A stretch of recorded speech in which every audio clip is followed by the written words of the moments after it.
The following is a presentation of the Eagles Sports Network.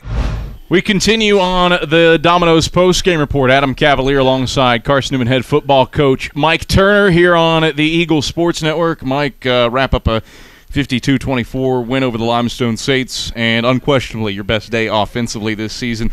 More than 450 yards rushing, more than 500 yards of total offense, and you score more than 50 points for the first time as head coach here at Carson-Newman. What about the job by an offense that spread the ball around quite a bit today? Well, I was very, very proud of them. We just had the one turnover, and a kid was in a bad situation there with another safety that got turned loose, and I hated that got done because we ended up putting the defense in the hole, and that gave them a touchdown. And but I'm not going to let that separate what those kids did today, how hard they played defensively and offensively, and the kicking game. That's the best we've looked in the kicking game as well, I think, from what I can remember.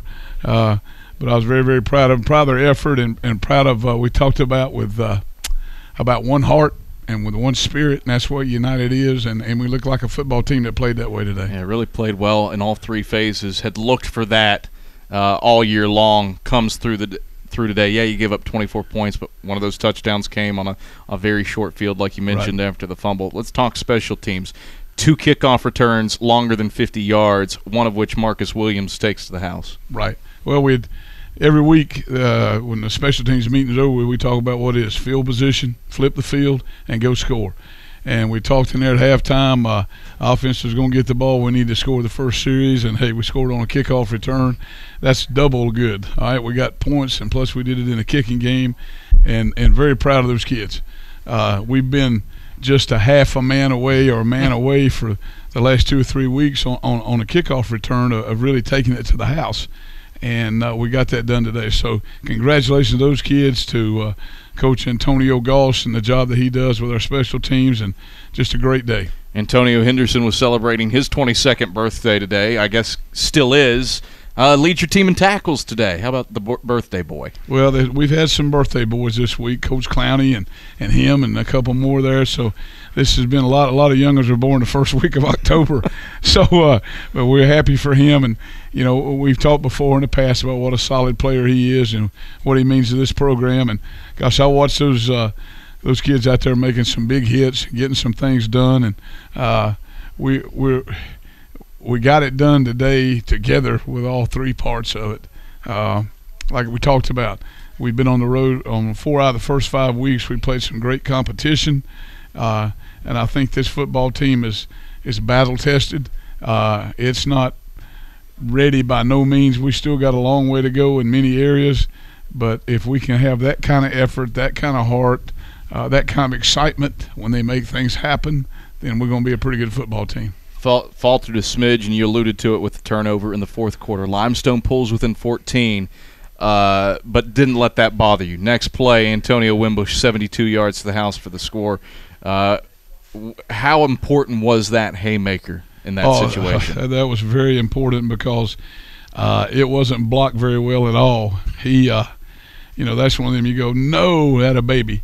You know what I mean? And he brought that back across, and they had pursued down the line, and they were flying down the line of scrimmage in pursuit. We didn't counter any at all today to try to slow it down, but he did make a great play, and that did cool it down a little bit for us right there. It made it 3 touchdowns. There's a lot of difference with that time left on the clock. And then to boot, the grueling drive to finish it out, as vintage a Carson-Newman possession as there is. 13 plays, 7:43 off the clock. How proud are you of the way this team finished today? Oh, I'm very, very proud. And that's what really scared me there in the fourth quarter. I'm thinking, man, we're not going to finish good, but we did finish good. That's the part you can celebrate. They're like me. They got a short memory. They'll forget the first quarter, second quarter, and the third quarter. But you're going to remember that fourth quarter. And we did finish it right and finish it off like a champion. Derek Evans got dinged up a little bit today. Had to go with Tyler Thackerson at places, and the offense didn't miss a beat. No, and we'd already made a plan, and we'd already visited with the quarterbacks, Coach McKeithen and I, and we had talked about putting Tyler in today, either the third series or the fourth, and we put him in there. And then we had some fun with Derek, and we told him that he shouldn't have got hurt because he can't get run down from behind. So he's going to be okay. He's a tough kid and a very much of a competitor.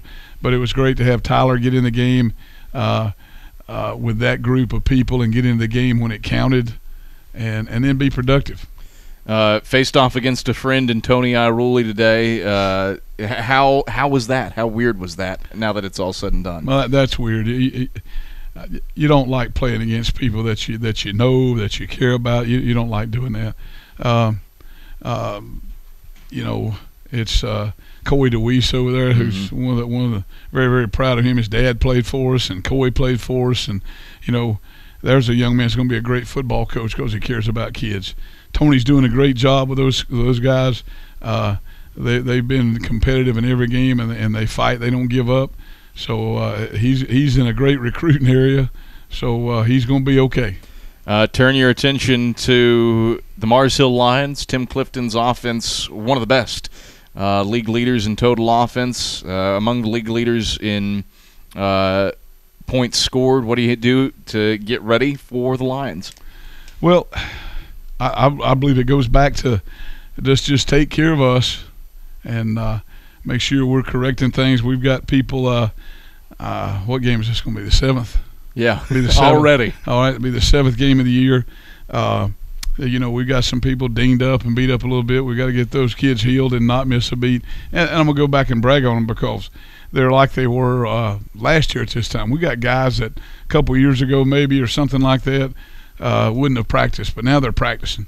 And so I'm proud of them, proud of their effort, but we've got to continue to improve. We still have a bust here and a bust there that we don't need to have. We've been fortunate to overcome those, and that's one of the things today. I was really, really proud of them that they had a play, had this happen, but we still came back and made something positive out of it. That's the word I'm looking for, is positive. So I think, and I hope and pray they understand that there's good things in front of these kids if they'll just allow that to happen and allow God to work through them. Mike, pleasure as always. Congrats on the W over the Saints. All right, Adam. Thank you, buddy. Appreciate it, man. Carson-Newman head football coach Mike